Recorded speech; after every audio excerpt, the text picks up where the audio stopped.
Vergara, usted habló de la importancia de dar certezas. ¿Qué importancia tiene el dar certezas? Mucha, mucha. Primero porque es lo que reclama la ciudadanía. Y está bien que lo reclame. Estamos en un mundo con mucha complejidad, con mucha incertidumbre, en el mundo laboral, en el mundo, en la forma de relacionamiento social, en los temas de la seguridad. Bueno, yo creo que está bien que la sociedad reclame marcos donde pueda moverse con cierta tranquilidad, ya afrontando, vuelvo a decir, un mundo lo suficientemente incierto. Y además ha sido en estos días parte del juego político electoral, ¿verdad? Porque el precandidato Delgado justamente trata de poner foco en que el Frente Amplio no da certezas. Me pregunto dónde estaba Delgado en estos 15 años que gobernó el Frente Amplio, que no hizo otra cosa que dar certezas. El Frente gobernó 15 años dando certidumbres en todas las áreas, desde la económica hasta la social, hasta todas las áreas que uno puede, obviamente afrontando complejidades. Y los años que vienen, ¿qué certezas, 3 o 4 básicas, puede dar el Frente Amplio? Bueno, una primera es para quién va a gobernar. Va a gobernar pensando en todo el pueblo uruguayo. Va a gobernar pensando en las grandes mayorías nacionales, no en los Mayaoro exclusivamente. Esa es una certeza. La otra es la certeza de que vamos a trabajar para tener nuevamente un proceso de crecimiento con inclusión, de desarrollo económico, social y cultural. Hasta dónde podremos llegar, a qué ritmo vamos a poder ir, va a depender de muchas cosas, algunas ponderables y otras imponderables. Pero esa es la certeza, la orientación y el objetivo. Uno de los temas que usted ha tocado, por cierto, es el del narcotráfico. Y lo relacionó con la pobreza. ¿Ese es el aspecto más importante del narcotráfico? No, hay un negocio, evidentemente, que va más allá de los contextos, porque cuando hablamos del narcotráfico, el primer foco que tendríamos que poner es en la droga que va en los camiones, que va en los contenedores con budines y alfajores, y las ganancias de ese gran narcotráfico que se lava en el sistema financiero en un país donde ha debilitado los controles contra el lavado. Pero está claro que en la penetración en los barrios el microtráfico, el narcomenudeo se ha extendido. Yo hice la campaña en 2019, recorrí el país y el tema narco emergía en la zona metropolitana, Maldonado, quizás Colonia. Hoy por hoy nos tocó en San Gregorio de Polanco, que apenas la gente pudo empezar a hablar, el primer punto que puso sobre la mesa fue el del narco en los barrios. Y eso tiene consecuencias muy negativas, destruye tejido social, corta trayectorias educativas, estropea la convivencia ciudadana. Por lo tanto, es un tema importante, es un tema muy importante, en buena medida también atada a la inseguridad, al delito. Y bueno, y tenemos que abordarlo con humildad. ¿Qué quiere decir esto? Quiere decir que entender de que nadie tiene la varita mágica para resolver este tema. De hecho, la penetración del narco no se ha resuelto en ninguna parte. Pero bueno, ahí hay que dialogar mucho y buscar una política de Estado, buscar una política que atraviese las administraciones de gobierno, política de Estado en el sentido sereñista, de que partimos de posturas diferentes, gobierno, oposición, partimos de visiones muy diferentes sobre los temas de la seguridad. Pero tenemos que tener la madurez, porque tenemos la obligación con la sociedad uruguaya en la cual este tema le resulta extremadamente caro en todas las dimensiones, no en lo financiero, y tenemos que abordar esto como política de Estado. En la campaña anterior el tema seguridad fue botín electoral, fue tratado como botín electoral. Cualquier cosa que pasaba en el país terminaba en la caricatura de renuncia a Bonomi. Y la fórmula mágica la solución mágica era subir penas y endurecer la represión. Claramente eso no resolvió nada. Y de paso debilitó la prevención, la inteligencia policial, ignoró la rehabilitación como un proceso imprescindible, debilitó el combate al lavado de dinero. Por lo tanto, nosotros somos muy contrarios, discrepamos enormemente con las políticas de seguridad que ha llevado adelante este gobierno en esa lógica. Incluso lo que uno empieza a escuchar ahora de propuestas de algunos precandidatos de la coalición de gobierno van como en la misma dirección de endurecer represión en formas, Pero usted habla de... allanamientos nocturnos, toque de queda, cadena perpetua, militares en la calle. Por ahí no va. Hay que sentarnos a dialogar con visión de mediano y largo plazo, porque vuelvo a decir, con humildad nadie tiene la sellada y nadie va a resolver esto en una administración de gobierno. Pero usted habla de política de Estado con fuerzas políticas que hoy dice que han debilitado los controles del Estado. Bueno, ¿En qué han debilitado los controles del Estado y cómo es posible superar esa barrera? Bueno, un ejemplo, se han debilitado las políticas de combate al lavado de activos. Y el lavado de activos es la forma en la que los narcos blanquean sus ganancias. Y bueno, hay que dialogar para llegar a algún grado de acuerdo. Cuando digo nadie tiene la sellada, no quiere decir que lo que uno piensa sea la posta y todos los demás están equivocados, porque si no, así es imposible llegar a acuerdos. Hay que plantearse desde dónde parte cada uno y tratar de encontrar puntos de acuerdo. Hay más puntos de acuerdo con muchos sectores de la coalición de gobierno de los que uno pueda pensar. Sin ir más lejos, hubo un intento de diálogo hace un tiempo, ¿verdad?, liderado por un asesor del Ministerio del Interior, que bueno, el Frente participó, presentó un documento, presentó propuestas. Después no firmó el documento, es cierto, porque entre otras cosas, en paralelo, la cúpula ministerial no hacía más que agredir al Frente Amplio. Pero en lo que fueron los temas en sí mismos, hubo puntos de acuerdo. Entonces, hay que sí, por ejemplo, vuelvo al tema del lavado. Hay cosas que hay que revertir, porque se ha debilitado el control de los flujos financieros y se ha debilitado los recursos que tiene la institucionalidad dedicada al tema, en un contexto de que es una pata integrante de las políticas de seguridad. Otra clara es la rehabilitación. La situación de cárceles hoy es tenebrosa, ¿no? El hacinamiento es mayor y sobre todo hay ciertos grados de descontrol en algunos lados, pero sobre todo el hecho de que conceptualmente el gobierno no le da un rol a la rehabilitación, la ignora por completo. Concibe las cárceles como lugar a donde mandar a la gente, a almacenar gente que cometió delitos. Y en Uruguay no hay ni cadena perpetua ni pena de muerte. Por lo tanto, todas las personas que están privadas de libertad hoy, en algún momento van a volver a la sociedad. ¿Por qué los niveles de reincidencia son tan altos? Y porque la gente sale de la cárcel en función de la experiencia que vivió allí, que es pésima en general, y que tampoco tiene muchas alternativas a veces en la reinserción social, laboral, familiar, porque no se abordan temas que tienen que ver con la salud mental, con las adicciones, con los entornos socioeconómicos y culturales. O sea, hay mucha tarea. Nosotros planteamos también que la rehabilitación es una pata que no puede ser llevada adelante por la policía. La policía tiene vocación para prevenir y reprimir el delito. Obviamente la seguridad en las cárceles también la hace la policía, pero las políticas de rehabilitación tienen que pasar a la órbita civil. La policía no tiene la vocación institucional de rehabilitación. En los gobiernos de frente habíamos avanzado en esa línea, aparecieron los operadores penitenciarios en la órbita civil.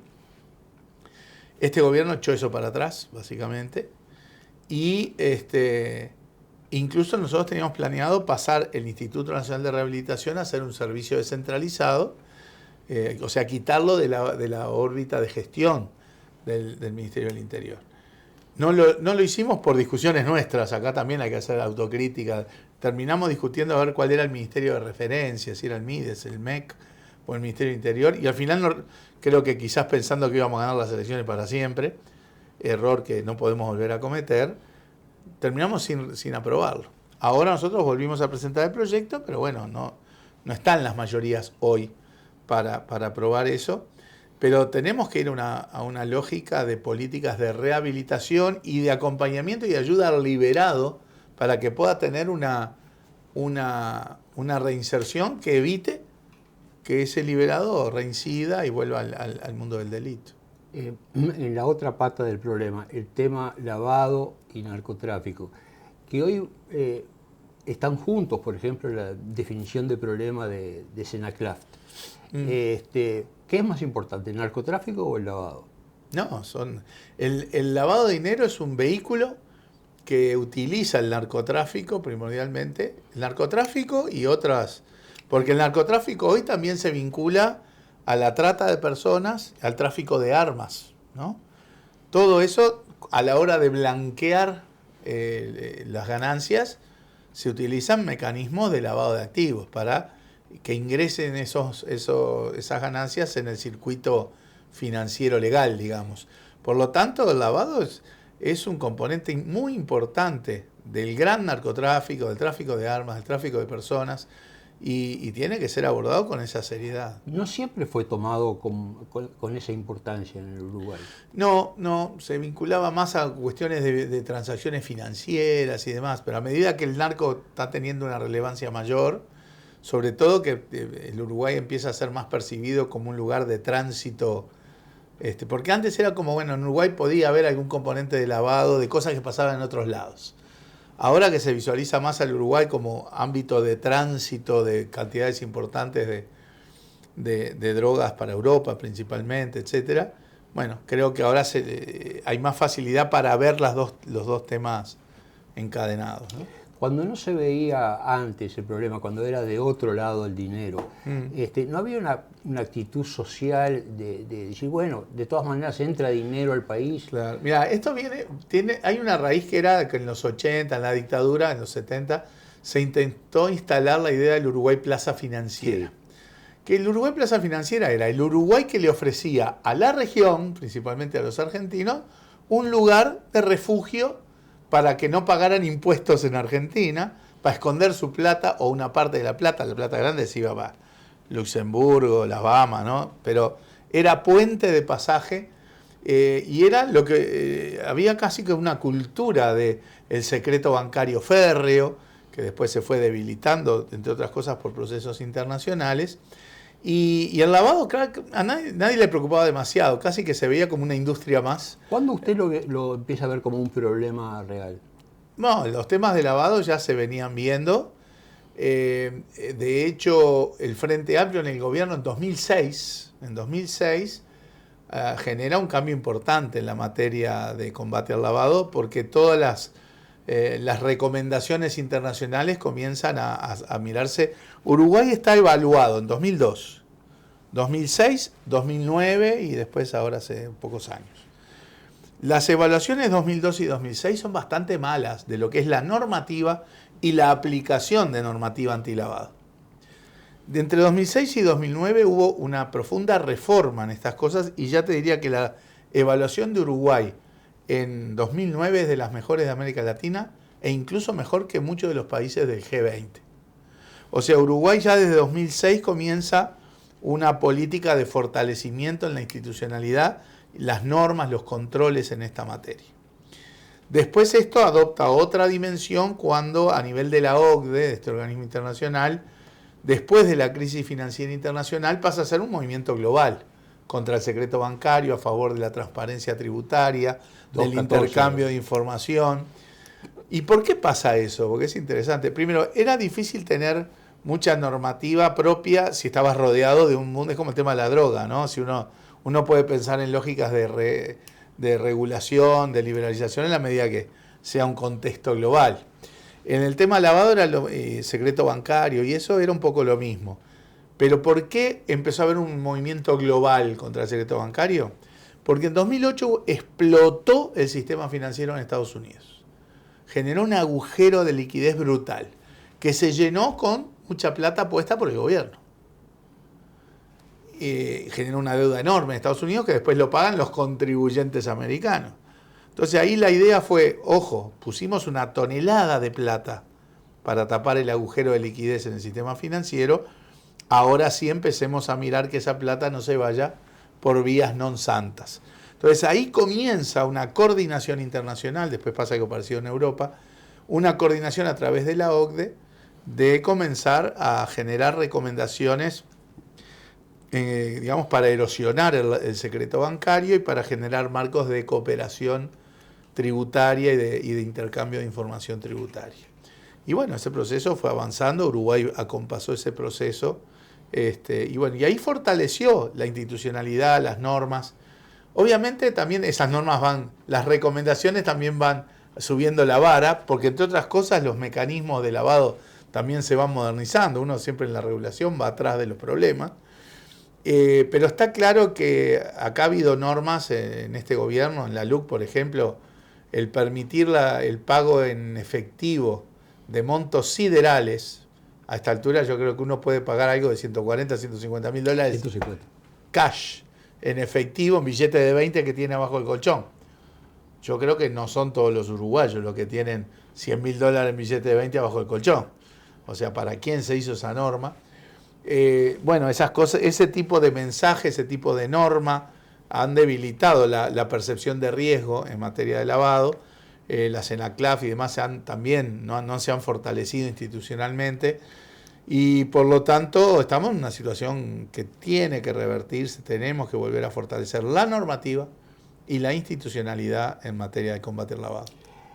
El 29 va a haber una nueva evaluación de Uruguay, pero en este momento el consultor internacional Alejandro Montes de Oca está haciendo un informe que va a presentar a mediados de año, supongo. Ajá. ¿Cómo espera que sea la evaluación de este periodo de gobierno? Y bueno, yo tengo el temor de que se vean más debilidades. Acá hay dos procesos que se han dado a la vez. Uno es que el GAFI, el Grupo de Acción Financiera Internacional, que es el que emite las recomendaciones, eleva la vara. O sea, cambian las recomendaciones cada vez más, con más dureza, entre comillas, para el combate.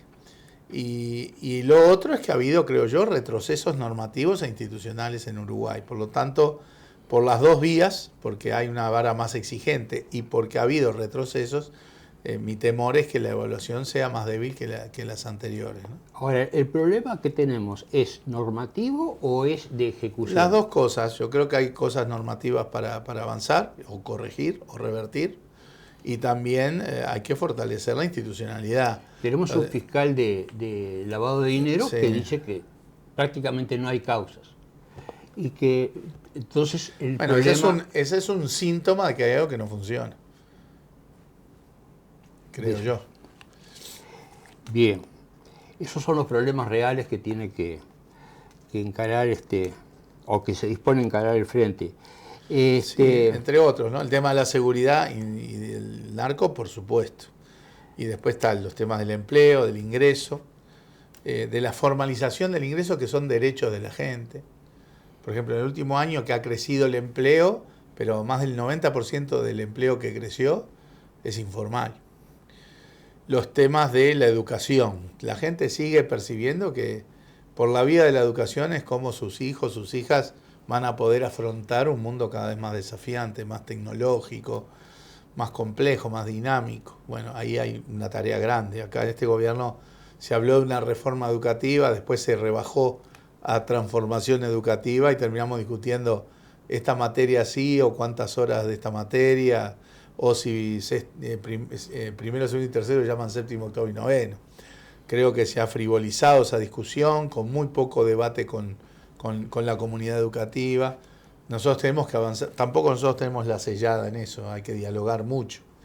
En los gobiernos del frente, la educación, los indicadores de educación mejoraron todos, pero modestamente, casi inercialmente en algunos casos.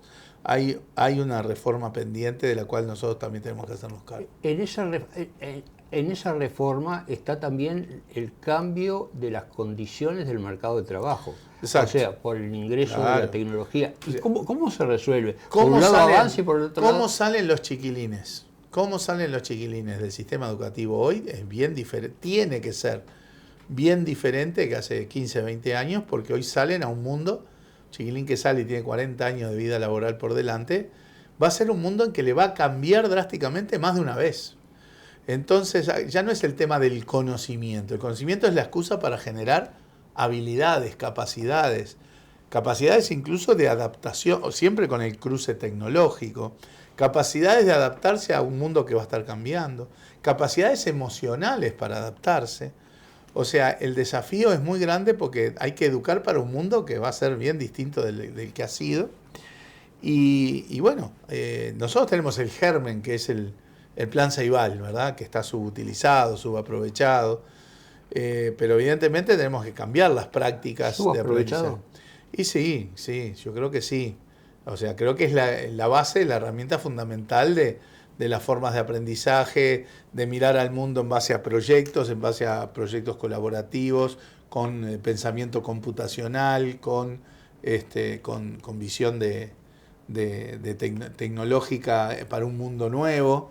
A ver, que el Ceibal permita que haya gurises de liceos de barrios vulnerables o de clase media para abajo haciendo robots y compitiendo en el mundo, es el germen de las cosas que tenemos que hacer. Está bien, ese es el germen, pero eso requiere también un análisis en profundidad de las posibilidades reales que hay para sacar. Ese análisis, ¿el Frente lo hizo, lo va a hacer, está a medio camino? El Frente avanzó en infraestructuras, en un país que tiene una buena conectividad, que distribuyó conectividad y distribuyó nuevas formas de aprendizaje, pero que eso también pasa por la incorporación de toda la comunidad educativa, de los docentes, de los padres, las madres.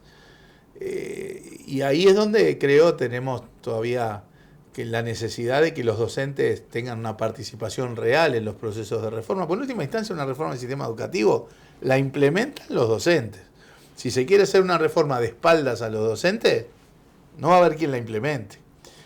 Por lo tanto, yo creo que ahí hay un desafío del diálogo con la comunidad educativa, que es lo que va a hacer viable cualquier proceso de reforma del sistema.